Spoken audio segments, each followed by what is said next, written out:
Kira Okonkwo stood in the white teleportation chamber and tried to control her breathing. Through the transparent wall, she could see them watching her. Aliens, dozens of different species, all members of the Galactic Concordance. Some had scales, some had fur, some looked like they were made of crystal. All of them were here to judge whether humanity deserved to join their club. Ambassador Chen gave her a small nod from behind the observation glass. Kira nodded back. She wore only simple cloth pants and a shirt, as the rules required. No shoes, no tools, no technology, nothing but her body and her mind. "Candidate Okonkwo." The voice came from everywhere at once.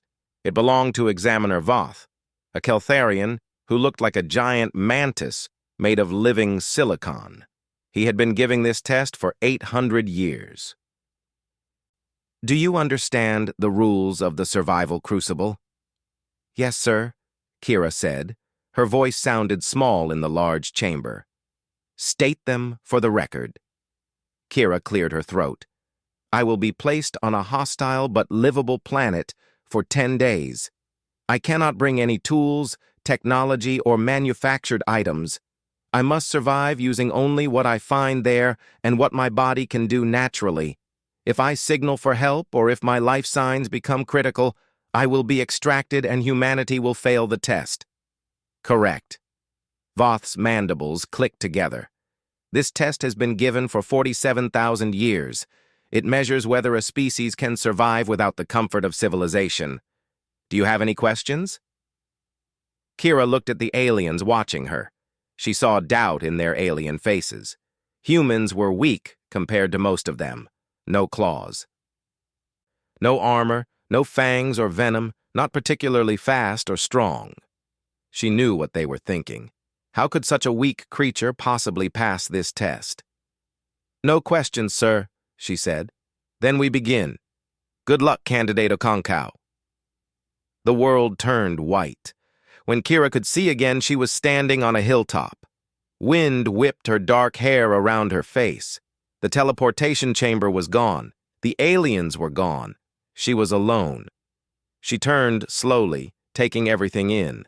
The hill was covered in rough grass and scattered rocks. Below her, a thick forest stretched to the horizon. In the distance, mountains rose against a purple sky. 2 suns hung overhead, one large and yellow, one small and red. The air smelled like pine and something else she couldn't name. A roar echoed from the forest, something big, something hungry. Kira smiled. "Okay," she said to herself. "Let's get to work." She started walking the hilltop, looking at everything carefully. The grass was tough and fibrous. Good for weaving, maybe. The rocks were different colors and types. Some were smooth, some were rough, some had sharp edges where they had broken. She picked up a few, testing their weight. In the observation station millions of miles away, the examiners watched her on their screens. "Standard reconnaissance behavior," Voth noted, making marks on his datapad. "She is surveying her environment, typical for most species." Trillix, a younger examiner who looked like a large insect, clicked her mandibles thoughtfully. "She seems very calm. Most candidates show more stress." "Humans have good emotional control," said another examiner. "It is in their file." They watched as Kira continued her survey of the hilltop. She found a rocky outcropping with a small overhang that would provide shelter. She found a game trail leading down into the forest. She marked the position of both suns and seemed to be calculating directions. As the first day went on, Kira explored carefully. She found a small stream at the forest edge and drank deeply. She found berry bushes and tested the berries carefully, eating only a tiny amount and waiting to see if they made her sick. They didn't. She collected some for later. She also collected other things: fallen branches of different sizes, vines that hung from trees. She tested everything, pulling on vines to check their strength, bending branches to see if they would break. "What is she doing?" Trillix asked. "Why is she collecting so much plant matter?" "Perhaps building a nest?" suggested another examiner. Some species do this. But Kira wasn't building a nest. As the sun began to set, she returned to the rocky overhang. She arranged her collection of items carefully. She organized the rocks by size and type. She laid out the branches in order. She seemed to be thinking hard about something. Voth watched closely. There was something unusual about the human's behavior, but he couldn't identify what it was yet. As darkness fell, Kira worked by the light of the moons. She picked up 2 rocks and examined them closely. She turned them over, looked at their edges, tested how they felt in her hands. Then she did something the examiners didn't expect. She struck the rocks together, not randomly, with purpose and precision. She hit one rock against the edge of another at a specific angle. A piece of rock broke off, leaving a sharp edge. Kira held the rock up to the moonlight and smiled. "This'll work," she said to herself. She struck the rocks again. Another piece broke off. This one was even sharper. In the observation station, Trillix leaned closer to the screen. "What is she doing? Why is she breaking rocks?" Voth was silent. He watched as Kira continued her work, carefully striking one rock against another, creating sharp pieces. His ancient mind was searching his vast memory. In 800 years, in dozens of tests, he had never seen a candidate do this. "I believe," he said slowly, "she is shaping the stone, making it sharper." "But why?" Trillix asked. "What purpose does that serve?" Voth didn't answer. He was accessing the human file on his datapad, reading it more carefully now. Tool-using species, it said. High manual dexterity, adaptable, problem solvers. Tool-using species. He looked back at the screen. Kira had created several sharp stone pieces now. She was testing them, comparing them, selecting the best ones. She looked pleased with her work. "Interesting," Voth said quietly. The other examiners exchanged looks. Examiner Voth rarely said anything was interesting. Kira arranged her sharp stones carefully beside her sleeping spot. She wedged herself into the rocky overhang, sheltered from the wind. Before she slept, she picked up one of her stones and held it, feeling its weight and balance. In the darkness, she was already planning tomorrow. Above the planet, in the observation station, the examiners continued their watch. The test had only just begun, but already something felt different about this candidate, something unprecedented. Voth made a note in his report. Day 1 complete. Human candidate shows unusual interaction with environmental materials. Behavior does not match standard patterns. Recommend continued close observation. He didn't know it yet, but this test was about to become the most controversial in the 47,000-year history of the Galactic Concordance. The human wasn't just surviving. She was doing something that would make the entire galaxy reconsider what it meant to be a civilized species. She was making tools. The second sun was rising when Kira woke up. She had slept in short periods through the night, waking every few hours to listen for danger. It was a skill she had learned long ago in Earth survival training. Sleep light, stay alert, stay alive. She stretched and looked at her collection of sharp stones. In the morning light, they looked even better than she remembered. She picked up the best one and tested its edge against a piece of wood. It cut cleanly through the bark. "Good morning, beautiful," she said to the stone, grinning. In the observation station, the morning shift of examiners was reviewing the night footage. Voth had barely left his post. He had been thinking about the human's behavior all night. "She slept in defensive position," noted one examiner. "Maintained awareness of surroundings. Standard survival instinct." "Yes, but look at this," Voth said, replaying a section of video. "Before sleeping, she positioned those sharpened stones within easy reach. Defensive tools." "Tools!" Trillix moved closer to the screen. "But tools are not allowed." She did not bring tools, Voth said carefully. She created them from materials found on site. I have checked the rules. There is no precedent for this situation. The examiners looked at each other uncertainly. In 47,000 years, the rules had always been clear, no tools allowed. But nobody had ever thought to add, "And don't make your own tools," because no species had ever done it before. On the planet, Kira was getting to work. She had found a flat stone that made a perfect work surface. She sat cross-legged in front of it and began knapping flint in earnest. Strike, examine, strike again. Each hit was precise and purposeful. Sharp flakes fell away, and the core stone took on a better and better shape. She talked to herself as she worked, a habit from years of solo survival training. Need to make this edge sharper. Yeah, that's good. One more hit right. There. Perfect. By mid-morning, she had created 3 hand axes of different sizes. One was small and light for detailed work. One was medium for general cutting. One was large and heavy for chopping wood. She tested each one, nodded in satisfaction, and set them aside. The examiners watched in growing amazement. She has created 3 distinct cutting implements, Voth observed, each designed for a different purpose. This shows planning and forethought. Should we stop her? Asked a junior examiner. Surely this violates the spirit of the test. Voth's mandibles clicked in what might have been frustration. The test has rules, not spirit. If we wanted to forbid this behavior, we should have written a rule. We did not because we never imagined a species would do this. Kira wasn't finished.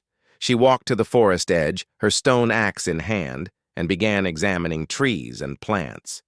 She was looking for something specific. She tested different types of bark, pulled on various vines, checked the flexibility of branches. She is gathering more materials, Trillix said. What is she planning now? They got their answer as the day went on. Kira found a long, straight young tree and cut it down with her stone axe. It took work, but the stone was sharp enough. She stripped off the branches and bark, creating a smooth wooden shaft about as tall as she was. Next, she collected specific types of plant fibers.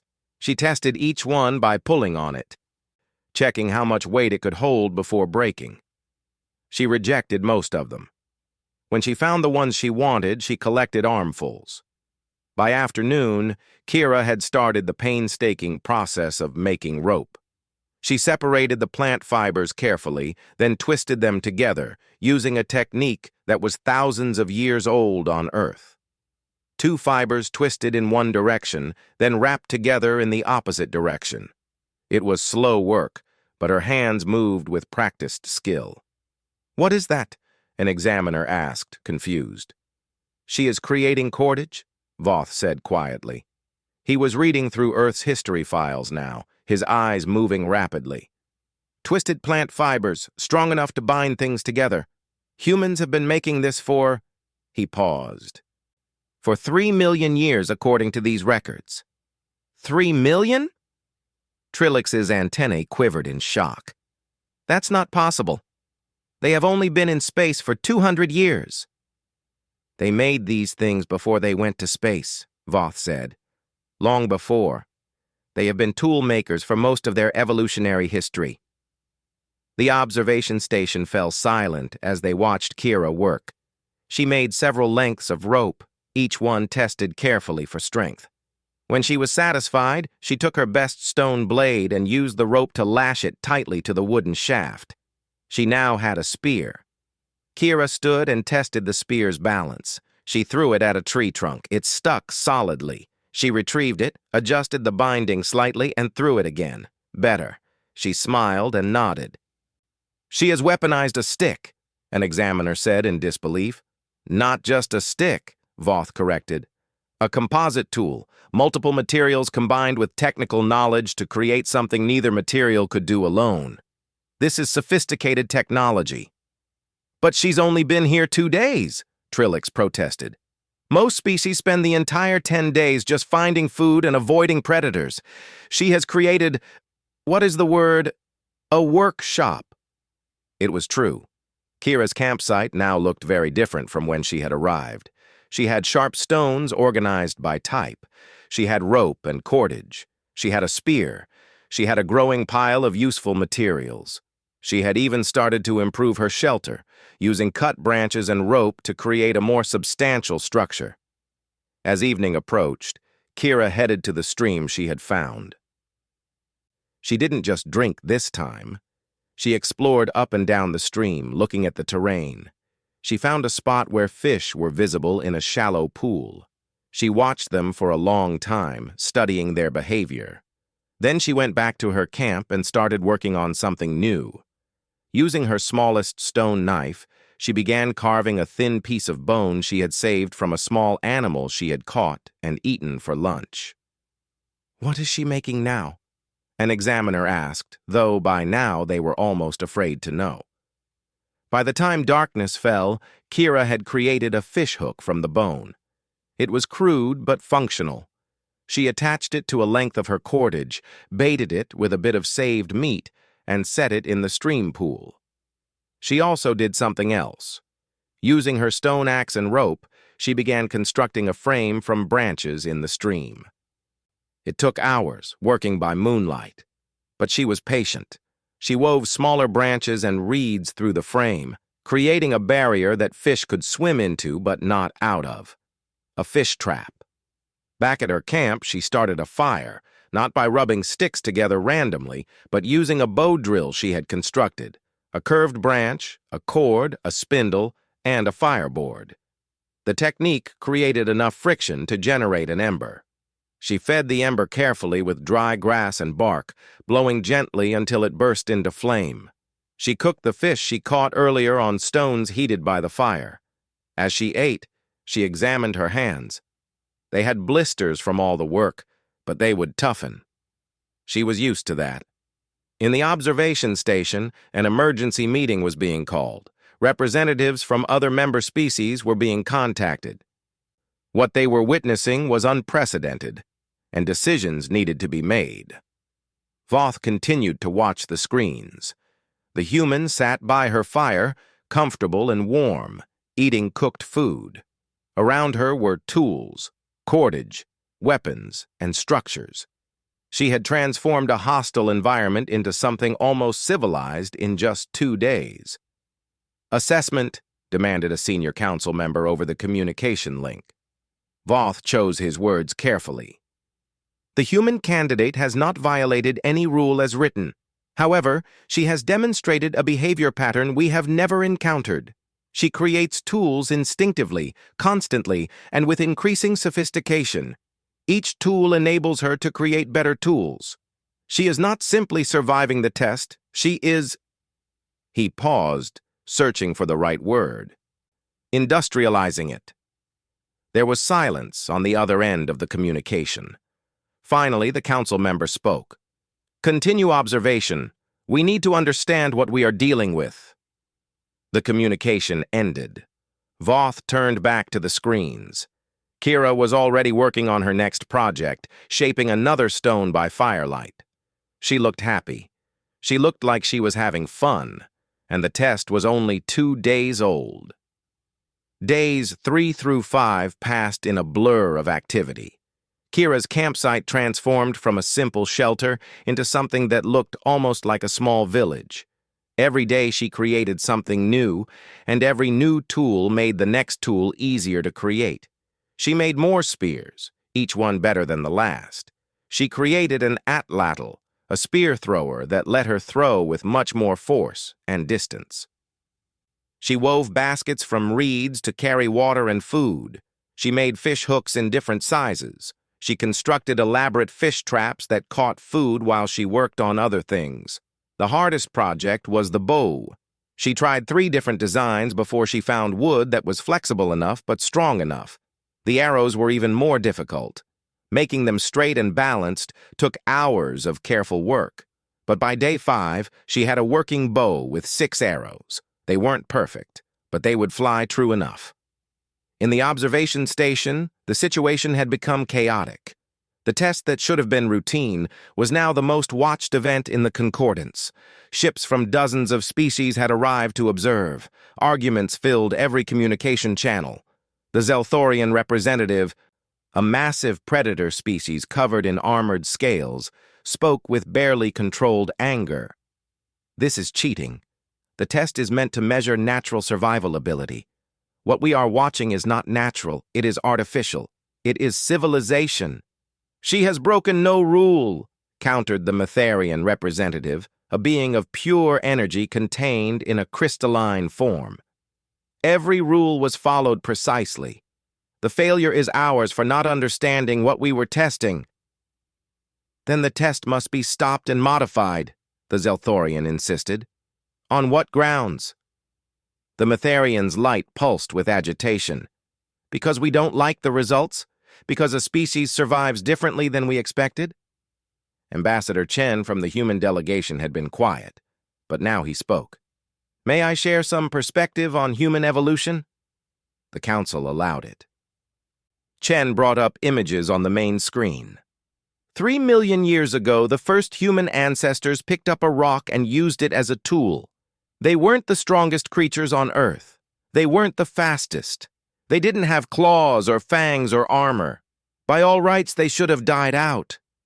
He showed more images. But they didn't die out. Instead, they started making things. Every generation made better tools. Stone tools became weapons. Weapons became hunting strategies. They learned to make fire, to cook food, to craft clothing. They spread to every environment on Earth, not by evolving new bodies, but by creating new tools. That is exactly the problem, the Zelthorian said. They replaced natural evolution with artificial evolution, with technology. No, Chen said firmly. Tool making is our natural evolution. It's written in our genes. Our hands evolved to grip tools. Our brains grew larger to design tools. Our societies formed around teaching tool-making to the next generation. You can't separate humans from tools any more than you can separate a Zelthorian from its armor or a bird from its wings. On the planet, Kira was unaware of the debate. She was too busy surviving and thriving. On day 6, she spotted a large predator stalking her. It looked like a cross between a bear and a big cat, with 6 legs and a mouth full of sharp teeth. It was huge, easily 3 times her weight. A normal human response might be to run or hide. Kira did neither. She had been expecting this. Large predators were inevitable in this environment. She retrieved her atlatl and her best spear. She had prepared for this. The creature charged from the tree line. It was fast, but Kira was ready. She stood her ground, measured the distance, and threw. The atlatl gave her spear incredible speed and force. It flew through the air and struck the creature in the chest. The predator roared and stumbled but kept coming. Kira was already loading her second spear. She threw again. This one hit the creature's shoulder and it went down, sliding to a stop just a few meters from where she stood. In the observation station, the silence was absolute. A single human, without natural weapons, had just killed an apex predator using tools she had made from rocks and sticks. How is that possible? Someone whispered. Voth found his voice. The tools are extensions of her body.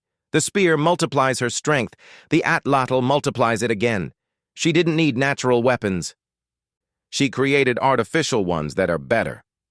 Trilix was reviewing the footage again and again. The predator had every advantage: size, strength, natural weapons, armor hide. The human had none of these things, yet the human won. Because the human had something else, Voth said. Knowledge, planning, tools. Kira spent the afternoon processing the predator's body. She wasted nothing. The bones became tools, awls, and needles for detailed work. The sinew became stronger cordage. The hide became leather, which she processed using techniques that were ancient even on Earth, scraping and treating it with the animal's own brain tissue. By evening, she was wearing a leather vest for protection and warmth. She had bone needles to sew with. She had sinew threads stronger than plant fiber. She had enough meat to last for days.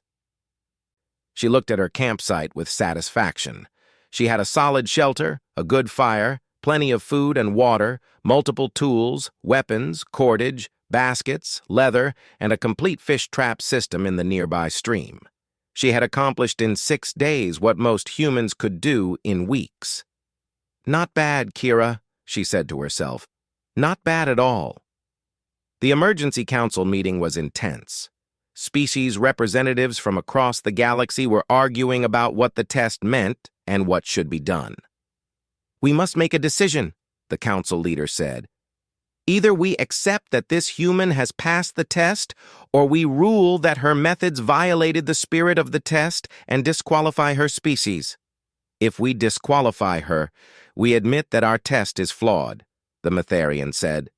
"The test is supposed to be species neutral. It asks, can your species survive hostile conditions using your inherent nature? The human has done exactly that." "Her inherent nature is cheating," the Zelthorian roared. "Her inherent nature is adaptation," Chen said quietly. "Every species here adapted to their environment through natural selection. Thick hides for defense, claws for hunting, wings for mobility. Humans adapted by learning to create these things artificially. We don't have claws, so we sharpen stone. We don't have thick hides, so we make clothing and shelters. We don't have venom, so we create weapons." An elder member of the council, a Keltharian like Volth but much older, spoke. "I have reviewed the original purpose of the test. It was created 47,000 cycles ago to ensure that species joining the concordance could survive without total dependence on technology. The concern was that some species might become so dependent on their technology that they would be helpless without it." Everyone listened. The elder rarely spoke.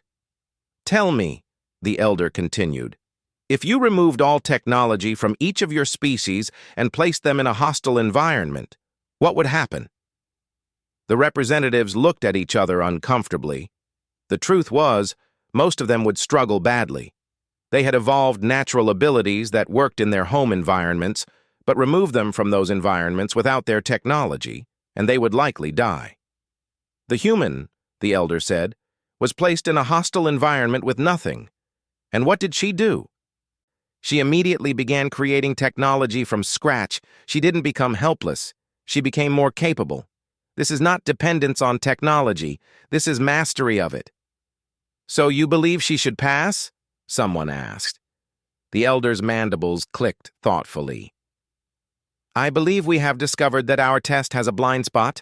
We never imagined a species whose natural ability was creating tools, but that doesn't make the human's achievement less valid. If anything, it makes it more impressive." Back on the planet, Kira was starting a new project. She had noticed clay near the stream and was experimenting with shaping it and hardening it in her fire. Pottery was possible here. She could make containers that would hold water without leaking and cook food without burning. She worked by firelight, her hands shaping the clay into a simple bowl. She was humming to herself, completely relaxed. For Kira, this wasn't torture or a desperate struggle. This was what humans did. This was what she was good at. Above her, invisible in orbit, thousands of aliens watched and argued about what it meant to be civilized, what counted as natural ability, and whether humanity belonged among the stars. Kira didn't know any of this. She just kept working, kept creating, kept improving her situation, because that's what humans do. They make tools. Day 7 began with arguments. The Galactic Concordance Council was split almost evenly. Half believed humanity should be admitted. Half believed the test had been compromised and should be invalidated. The Zelthorian faction was growing louder. "If we allow this, we set a dangerous precedent. Any species could claim that their particular trait is natural and exempt from the rules. Where does it end?" "It ends with common sense," Ambassador Chen replied, trying to keep his temper. "You're not applying the same standard to everyone. When a Zelthorian uses their natural claws in the test, you call it natural ability. When a human uses their natural intelligence and hands to create tools, you call it cheating. Why? Because claws are biological, the Zelthorian snapped. So are human hands and human brains, Chen said. The ability to create tools is as biological for us as claws are for you. It's genetic, it's evolutionary, it's in our DNA. A neutral observer, a floating jellyfish-like creature, spoke up. Perhaps we should examine the test results from other species. How many have failed in recent history? Voth pulled up the data. In the past 5,000 years, 17 species have attempted the test. 3 failed. All 3 were species that had developed advanced technology but had no natural survival abilities. When stripped of their tools, they were helpless. And the human? The observer asked. The human was stripped of all tools, Voth said carefully, and immediately started rebuilding them from scratch. This is the opposite of technological dependence. This is technological mastery. On the planet, Kira was unaware that her species' future was being debated. She was focused on improving her camp. Day 7 and 8 were productive. She had started a small garden of fast-growing edible plants near her shelter. She had improved her fish traps and was catching more fish than she could eat. She had smoked and dried meat for long-term storage. She had also started making better tools. Her stone knapping had improved with practice, and she was creating finer, sharper blades. She had made bone awls for detailed leatherwork. She was experimenting with creating glue from animal parts and tree sap. Her shelter was now weatherproof, with a roof of woven branches and leaves sealed with clay. She had a dedicated fire pit with stones around it for heat retention. She had organized storage areas for food, tools, and materials. She had even started decorating, carving patterns into wooden posts, just because she liked how they looked. Trillix watched the footage and shook her head in amazement. She's not surviving anymore. She's thriving. She's comfortable. Most candidates spend the full 10 days in constant stress, barely managing to find food and avoid danger. She looks like she's on vacation. Not vacation, Voth corrected. She looks like she's home. This is her natural state.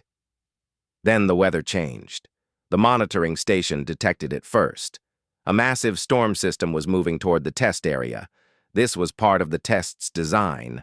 The planet had unpredictable weather, and candidates needed to prove they could handle unexpected crisis.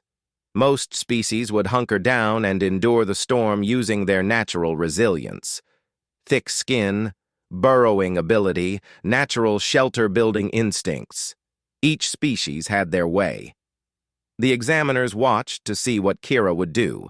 She noticed the weather change around midday. The wind shifted, the temperature dropped. Dark clouds appeared on the horizon. Kira stood on her hilltop and watched the sky. Then she got to work. She's preparing, Trillix said. But for what? They got their answer quickly.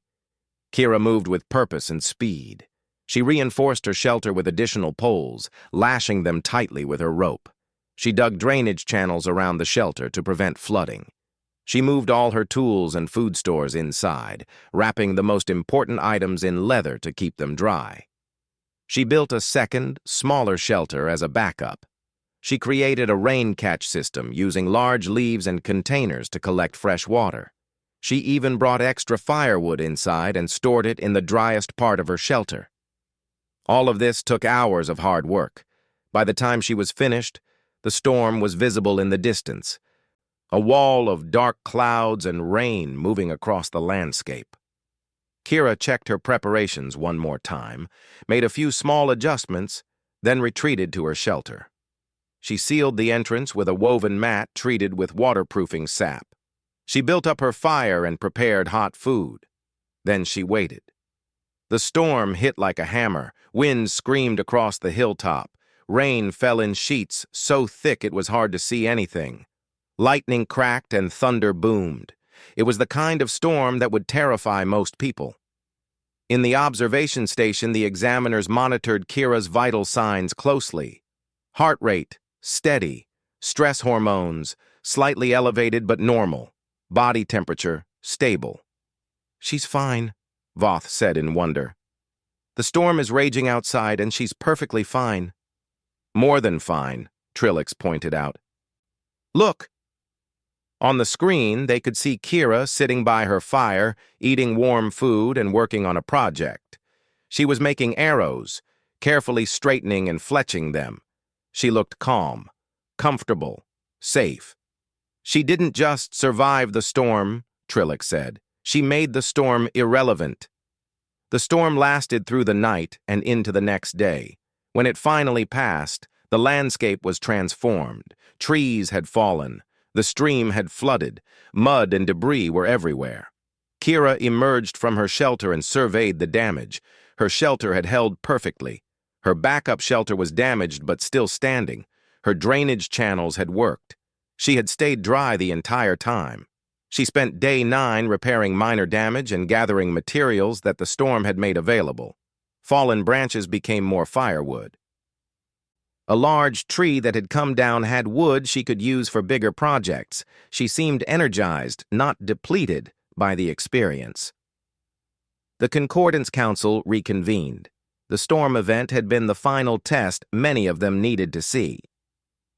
The question before us, the council leader said, is simple. Has the human candidate passed or failed the survival crucible? Before anyone could answer, they did something unusual. They called Examiner Voth to testify directly. Voth appeared on the communication screen, his ancient mandibles clicking nervously. He had administered this test for 800 years. He had never been called to testify before. Examiner Voth, the council leader said, you have observed more test candidates than any being alive. In your expert opinion, has the human passed or failed? The chamber fell silent. Every representative leaned forward. Voth was quiet for a long moment, gathering his thoughts. When he spoke, his voice was clear and firm. The survival crucible tests whether a species can survive hostile conditions using their inherent nature. Every species that has passed this test did so by using their evolutionary adaptations. The Zelthorians used their claws and armor. The Hivers used their chemical communication and collective intelligence. The Keltharians used our logical minds and efficient biology. Each species employed what evolution gave them. He paused. The human candidate has done exactly this. She employed humanity's evolutionary adaptation. And that adaptation is tool creation. It is not separate from human nature. It is human nature. She cannot stop making tools any more than a Zelthorian can stop having claws. But surely, the Zelthorian representative started. Voth continued, his voice stronger. However, I must note something unprecedented. The human did not merely pass the test. She excelled beyond any candidate in recorded history. Most candidates struggle to survive. They endure. They suffer through the 10 days and emerge grateful it is over. The human candidate turned a survival challenge into a demonstration of dominance over her environment. She was not tested by the planet. She tested the planet and found it acceptable for her purposes. Stunned silence filled the chamber. If the council rules she failed, Voth said, then we must fundamentally reassess what we are testing for. Because by every measure we have ever used, she has passed. The council leader nodded slowly. Thank you, Examiner Voth. The council will now vote. In her shelter on Crucible 7, Kira had no idea her entire species' fate was being decided. She was too busy trying to perfect her pottery technique, seeing if she could make the clay pots stronger and less likely to crack. She was already planning what she would build tomorrow. Day 10 arrived with clear skies and cool morning air. Kira woke early, as she always did, and checked her fish traps. Good catch. She had more food than she needed now. She had become so efficient at survival that she had excess resources. She spent the morning working on a new project. She had been thinking about it for days. Using her best clay, carefully shaped and fired, she was creating a set of better containers. Pots for cooking, bowls for eating, jars for storage. They weren't perfect yet.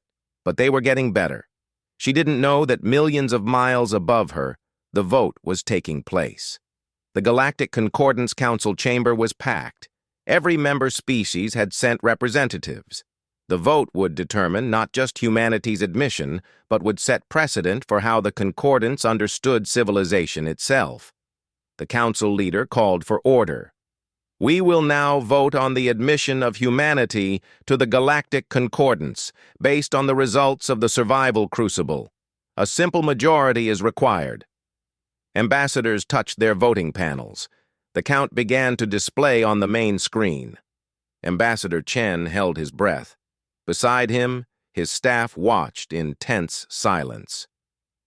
200 years of human space exploration had led to this moment.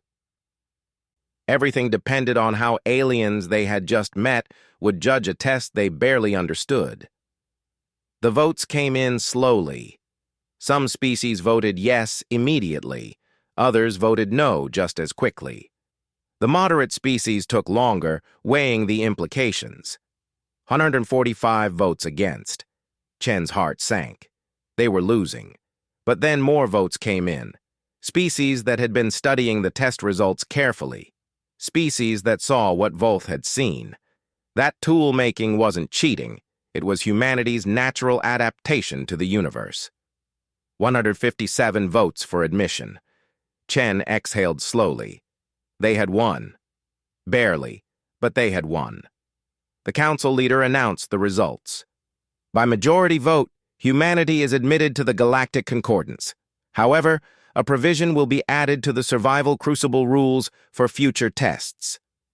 Tool creation from unprocessed natural materials is now recognized as an acceptable inherent biological capability when it is a species-defining trait. The chamber erupted in discussion. Some species were pleased, others were angry. But the decision was made. On Crucible 7, Kira had no idea any of this had happened. She was testing her pottery by filling it with water to check for leaks. This pot was working well. She smiled and set it aside to dry. A voice suddenly spoke from everywhere and nowhere. Candidate Okonkwo, the test is complete. Prepare for extraction. Kira looked up in confusion. Wait, what? Already? I thought I had until sunset. The test is complete, the voice repeated. Extraction in 30 seconds. Kira looked around at her camp, at everything she had built. Part of her felt sad to leave it. She had worked hard on all of this. Then she laughed at herself. Of course she could leave it. She had made it all in 10 days. She could make it again anywhere. She picked up her best stone hand axe, the first good one she had made. Then she remembered the rules and set it down carefully. No tools allowed, even leaving. The world turned white. When she could see again, she was back in the teleportation chamber. Ambassador Chen was there, grinning so wide his face looked like it might split. Behind him, dozens of humans were cheering. Kira started. Did I pass? Chen laughed. Kira, you didn't just pass. You caused an interstellar incident. You made the entire Concordance rewrite their rules. You proved that humans belong out here among the stars. Kira blinked. I was just surviving. I did what anyone would do. No, said a new voice. Examiner Voth entered the chamber, his silicon body gleaming under the lights. You did what only a human would do. And that is precisely why you passed. Over the next hours, Kira was debriefed. She learned about the controversy her test had caused. She learned about the arguments and the close vote. She learned that she had become the most watched test candidate in 47,000 years. I don't understand, she said to Voth during a quiet moment. Why was everyone so surprised? Making tools is basic survival. Voth's mandibles clicked in what she had learned was amusement. For humans, yes. For everyone else? No. Most species evolved natural abilities for survival.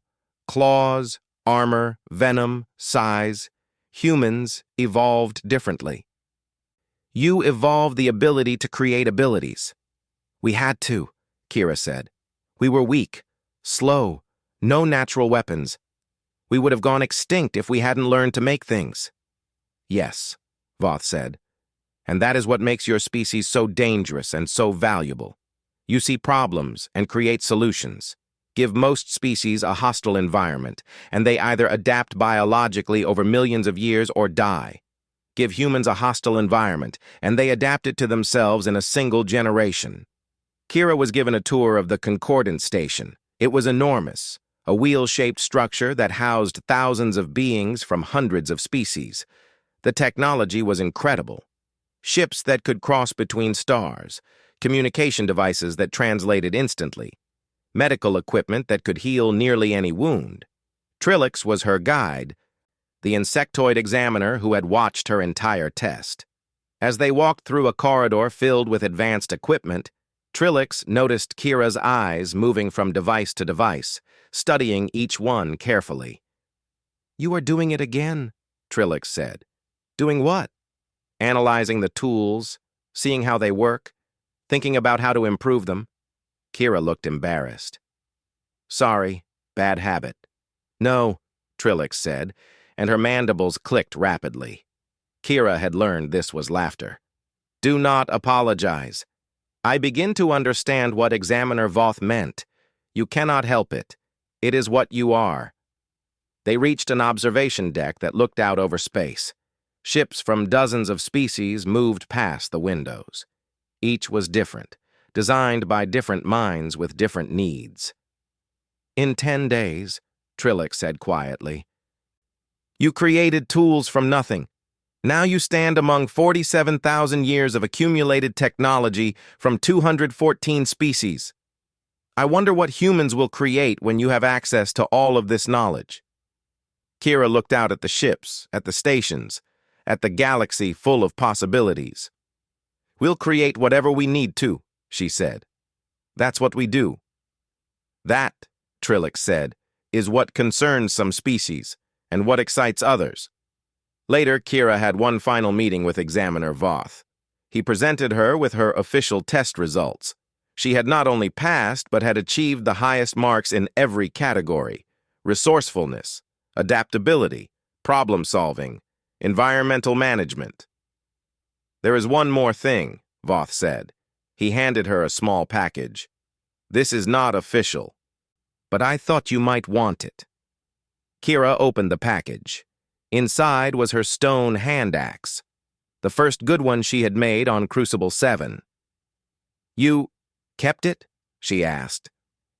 "It has been added to the Concordance Museum of Natural History," Voth said. "That is a replica. I thought you should have one too, as a reminder of what your species accomplished." Kira held the stone axe, feeling its familiar weight. It was just a rock, carefully shaped by striking it with another rock. The simplest tool humans had ever made, and yet it represented everything that made humans human. "Thank you," she said softly. "No," Voth said. "Thank you. In 800 years of giving this test, I had become convinced I had seen everything. You proved me wrong. You showed me that the universe still has surprises, that evolution takes unexpected paths, that intelligence manifests in ways we might not recognize until we look carefully." He paused. "The test said no tools allowed. You brought no tools. You created them because creation is what you are. You followed the rule and broke every expectation. That is very human, I think." Kira laughed. "Yeah, that sounds about right." 6 months later, the Concordance held a conference on tool technology. Human engineers were invited to share their knowledge. They brought ideas that had never occurred to other species, not because humans were smarter, but because they thought differently. They saw every problem as something that needed a tool to solve. Within a year, human-designed tools and techniques were being adopted across the Concordance: better construction methods, more efficient manufacturing, new ways to solve old problems. Some species welcomed it. Others found it overwhelming. But everyone agreed on one thing. The galaxy had changed the day Kira Okonkwo sharpened her first stone. Examiner Voth updated his final report on the human test. At the bottom, he added one last note.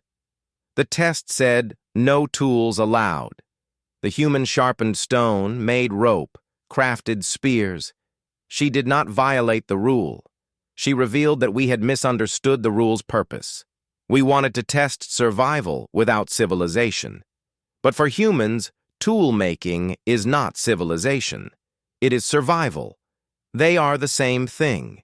This is what makes humanity unique. And this is why they belong among the stars. They will never stop creating, never stop improving, never stop making tools. The universe gave humans no natural weapons, so they made their own, and they never stopped. I suspect they never will. And deep in the museum, behind protective glass, a simple stone hand axe sat on display.